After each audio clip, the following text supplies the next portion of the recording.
Alright, what's going on today, YouTube? Welcome back to your favorite cyclist YouTube channel. This week we're talking all about tubeless tires and how to get them set up on your bike. But before we get into today's video, if you're new to my channel, make sure you head down below, hit that subscribe button for me. If you already are subscribed, make sure that bell icon next to that is checked off. That way you get notified every time I upload. That way you don't miss any of this awesome cycling content we got on this channel. So right onto the video, we are going back in time once again, back to when we built the good old Poseidon Redwood and when we set those tires up as tubeless tires. Now, the setup on there is very different. It's a tubeless compatible wheel with a non-tubeless tire. So it's kind of an interesting setup. So if you want to see if we can get that to work in this video or to learn the steps to getting a tubeless tire set up for yourselves, you're going to want to check this out. So let's get back in time and get back to working on the Poseidon.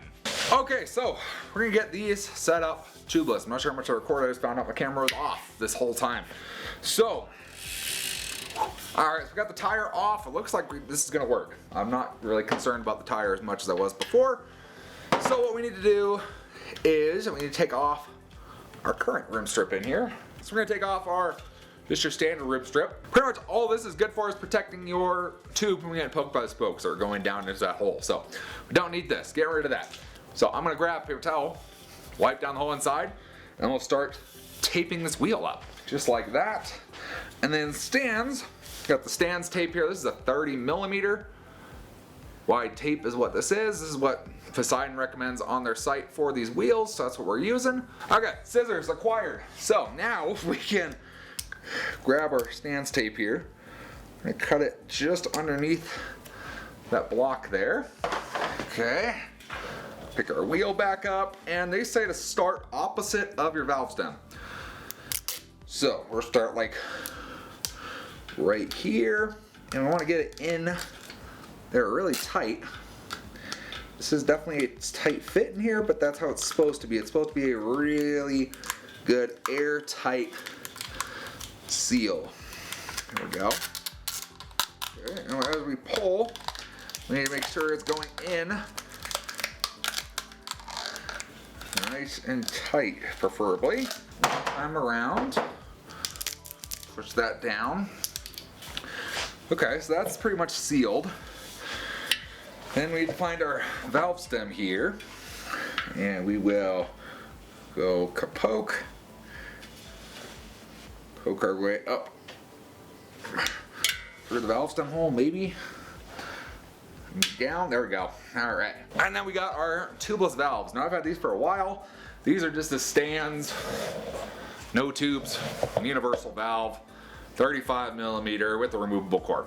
Pretty basic. They're all about the same. So gotta take off our cap, of course. Take off our little threaded nut. And we'll see if we can get one to seat up. So go ahead and push our valve down through there. That's in there nice and snug. So from there, we just need to get our tire back on. Let's see, directional maybe?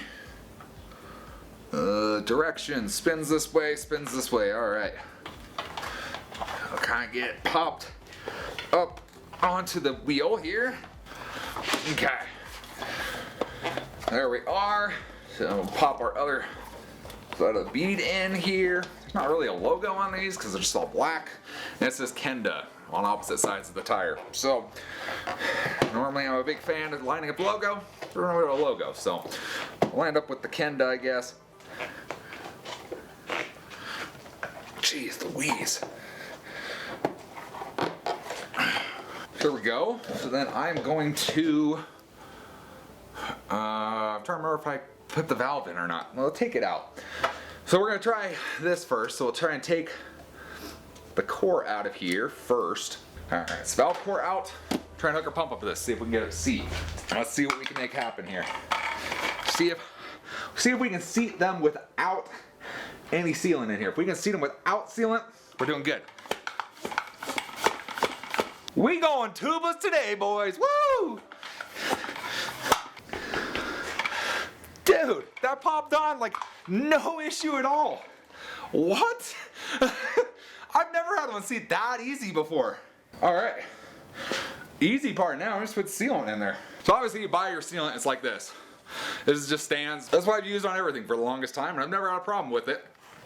I'm trying new stuff in the Superfly. But at least for seating non-tubeless tires on tubeless wheels, or non-tubeless wheels realistically, this is the stuff that always worked for me. So, decided, heck, let's go with it. And we'll see if it'll work on this one. It didn't even need sealing, it's sealed up by itself. Like, what? Alright, so give it a good shake. So obviously you can take this, pull back a section of the tire, dumps right into the tire, you're done. For my case, I already seated the bead, it's seated like super good, so I don't really want to feel like taking the bead off again. So I bought this a long time ago. This is the Stand No Tubes Injector. So essentially what this does is let you not have to debead the tire every time. So you can leave your tire on, just pull the valve core out, you can suck as much fluid as you want in there, and you just inject it into the valve core. Very easy. Very easy, it's just a simple way to do it. So you can do either one you want. So we'll put 3 ounces in there. Okay, maybe we'll do 2. Maybe we'll do 3. We'll do 3. We'll do 3. We'll do 3. We'll make it work. And we just bring it right over to our wheel, which, sorry, you guys aren't going to be able to see this, but we just get our threaded portion right here. Yeah, you need it threaded on in this case. And just feed all of our sealant into there. Pop her off. And we're going to do 3, so I'll take 1 more ounce, make another big mess over here. We need our valve core. Stick our valve core back in. We're gonna need another paper towel, of course, to wipe up the mess we made over here. That's the one thing, no one's told you that yet. Tubeless tires are freaking messy. Ridiculously messy. Got our core back in, got our sealant in there. Tire says minimum 30 PSI, max 50. So, sounds like a good 45 to me. Once you have it seated, you take it off. And we have to just slosh our sealant around just like so. Just to get it coat everywhere on the tire. So I've never had a tire go on that easy before. There's no way I'm gonna get that lucky 2 tires in a row. There's number 1. Doesn't appear she's leaking at all, so we'll shove this off to the side. And we'll do our other tire. Woohoo! Got that one seated. Took forever. Got it seated. Yeah, nothing wrong with Poseidon or Kenda. Those tires are not made to be tubeless, as far as I understand, as far as I researched on Kenda. The wheels are, but the tires aren't. So the tires don't work tubeless.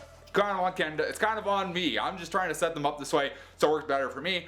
I don't have to replace tires. See if this will actually work for you guys if you guys pick one of these bikes up. So nothing against them. They did everything right. I'm doing everything the hack and the wrong way. So let's throw some sealant in that tire. Again, I'm gonna do 3 ounces in there just to keep it the same as the rear. So there you have it. That's how you set your non-tubeless tires up with tubeless wheels and make them work.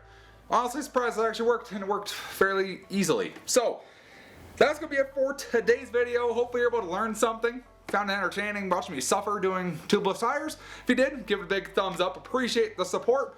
I'll give you the secret right now with tubeless tires. You say a few prayers, cry, and you'll probably get one. And that's how it will be, and you'll fight the other for about an hour. And that's about how I am. About 50-50 on tubeless tires on ease, but we got them set, ready to ride. Let me get back to building the Redwood, and I will see you guys in the next video. Thanks for watching today.